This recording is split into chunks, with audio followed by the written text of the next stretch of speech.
नमस्कार दोस्तों। आप सबको गुड़ी पड़वा के इस शुभ अवसर पे नए साल की बहुत बहुत शुभकामनाएं। गुड़ी पड़वा ये दिन पूरे भारत में नए साल का पहला दिन के रूप में मानते हैं। इसी दिन प्रभु श्री राम जी की नवरात्र शुरू होती है और रामनवमी को समाप्त होती है। ये दिन 3.5 मुहूर्तों में से एक मानते हैं।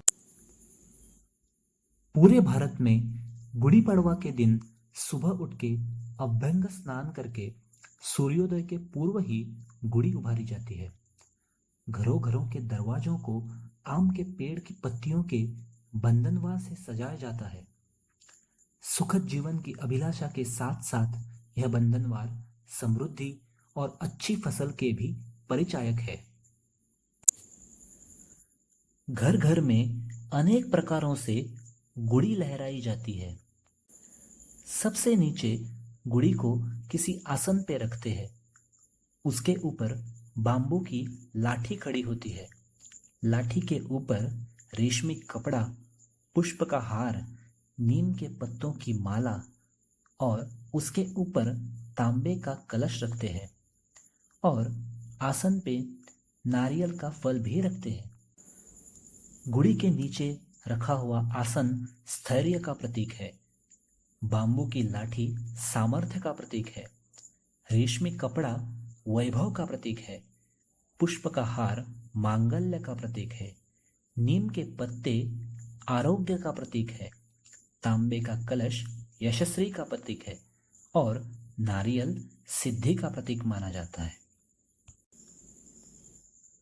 गुड़ी का अर्थ होता है विजय पताका।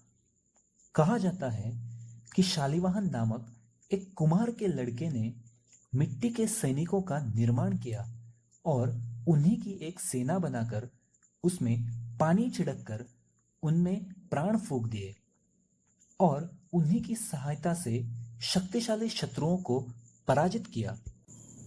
इसी विजय के प्रतीक रूप में शालिवाहन शक प्रारंभ हुआ। मिट्टी के पुतले तो कहानी में कहते हैं, लेकिन इसका असली अर्थ ये होगा कि शालिवाहन ने निर्जीव, भयभीत, असहाय लोगों में स्फूर्ति, निर्भयता और चेतना फूंक कर उनमें सामर्थ्य का निर्माण किया होगा। भारत का सर्वमान्य संवत्सर विक्रम संवत्सर है, जिसका प्रारंभ चैत्र शुक्ल प्रतिपदा से होता है। ब्रह्म पुराण के अनुसार इसी दिन पूरी सृष्टि का प्रारंभ हुआ था। इसी दिन संवत्सर पूजन, पंचांग वाचन, नवरात्र घट स्थापना, ध्वजारोहण आदि विधि विधान किए जाते हैं। चैत्र ही ऐसा एक महीना है जिसमें वृक्ष तथा लताएं पल्लवित और पुष्पित हो जाती है। इसी दिन संपूर्ण सृष्टि में एक सुंदर छटा बिखर जाती है। पेड़ पौधों में नए अंकुर की छवि नजर आती है और पूरी सृष्टि जैसे दुल्हन की तरह नजर आती है।